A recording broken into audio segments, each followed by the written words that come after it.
So anyway, we're going to hear from 4 women tonight. And all 4 women are actually talking against this ideal that basically the whole feminist-driven education system is pushing young ladies toward, girls and young ladies toward. Even Catholics, and in my most humble opinion, I believe the Catholic Church and Catholics themselves should be the ones that are pushing back most against it, and that's actually obviously not happening, because we don't see young ladies coming out of these Catholic schools, headlong toward the home. You see them headlong toward university, toward careers, toward leadership, toward everything that what we're going to see what a man does. That doesn't make a whole lot of sense to me, and so it's refreshing to see a secular article like this on a website like the Federalist, to have an actual lady talking against it and bringing up these points. We've been doing this almost 10 years on our YouTube channel, on our blog, and the whole bit, and getting rashly criticized for it, but society is actually waking up to it and admitting it. That's the refreshing thing, admitting it. So the lady here, let's give her credit. Kudos to Mrs. Joy Pullman. She's the executive editor of the Federalist. Actually, she's not a contributor. She's actually executive editor. Excellent article, and the first 2 sentences grabbed me, and I just had the impression this is gonna be good. And in a lot of cases, she has taken the words right out of my mouth, like as if she and I had coffee or a beer or something and discussed these issues. I was amazed. It was like when I was reading it, sitting on the love seat in my sanctuary with my wife. I was on the love seat. She was over in the bed, and it was normally when I'm doing that, I'm watching a game, of baseball or football, and I'm woo-hoo-hooing, And that's what I was doing. But I was doing the same thing with this article, and I was giving her the play-by-play. I was reading the article. It says, listen to this, what this lady actually said. And she was like, yes, dear. No, she's excited about it, too. Incidentally, I do believe all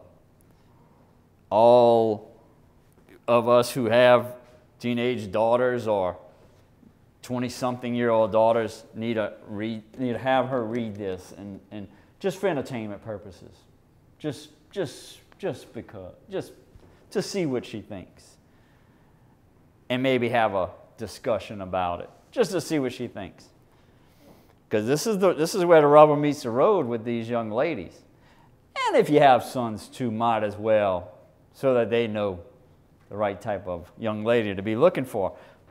But let's get into the first. You don't have to read along, just in case you want to take it home, but I was obviously very excited. Our culture is so saturated with feminism that even conservatives and devoutly religious people like me think inside its wheel ruts. That's what I've been saying.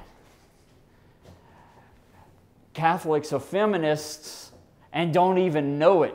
They would never admit it. They were saying, "What would you call me?" It's like, yeah. It's conditioned your thinking and the way you live your life, and you don't even know it. She goes on. This wouldn't be a problem except that feminism is antithetical to human flourishing. I love the verbiage or the verbiage. It means it's against birth. It's against having kids.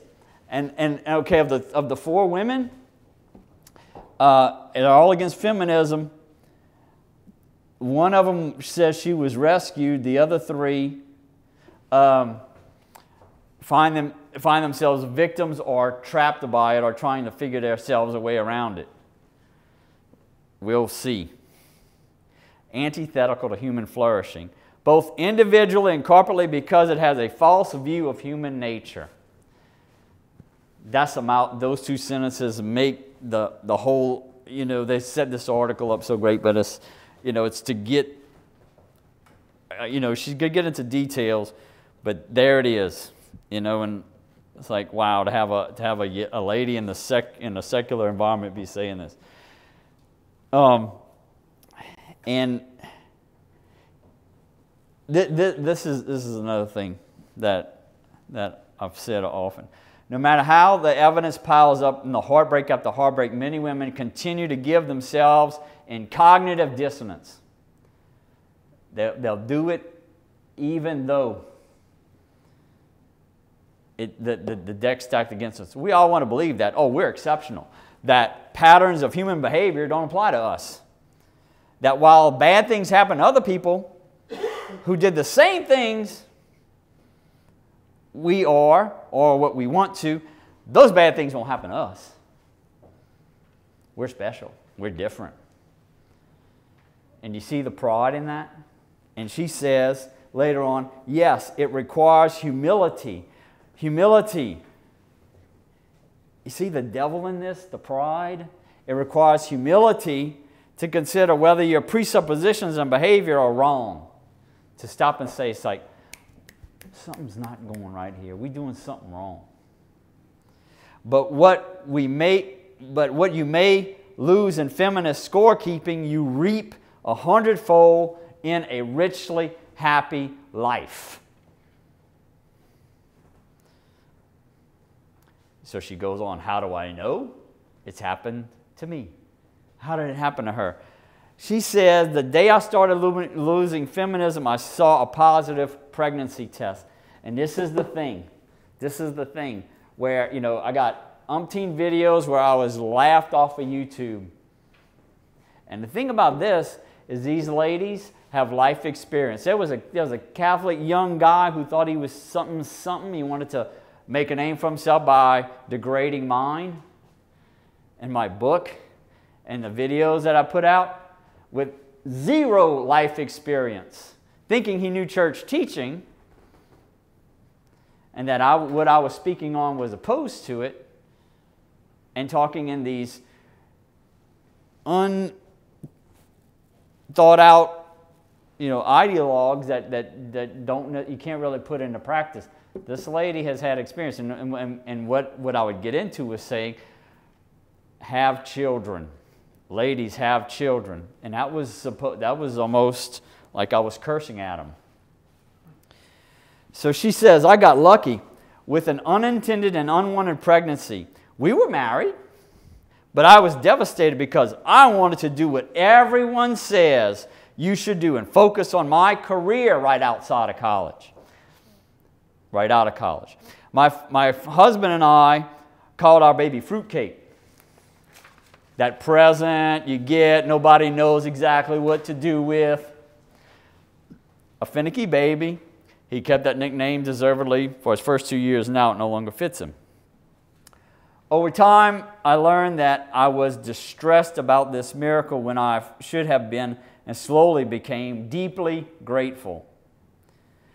That little boy saved me. And see, this is the one that got saved.